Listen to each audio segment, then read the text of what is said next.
ఉద్దాన రైతులకు గిట్టుబాటు ధర కల్పిస్తాం అని శ్రీకాకుళం జిల్లా పలాస టీడీపీ అభ్యర్థి గౌతు శిరీష అన్నారు.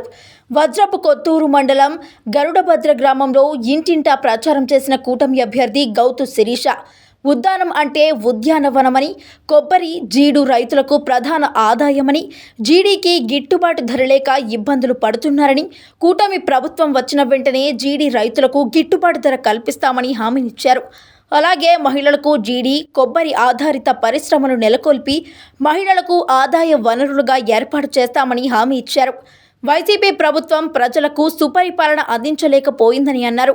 సైకిల్ గుర్తుకు ఓటు వేసి ఎమ్మెల్యేగా తనను, ఎంపీగా కింజారపు రామ్మోహన్ నాయుడుని గెలిపించాలని కోరారు.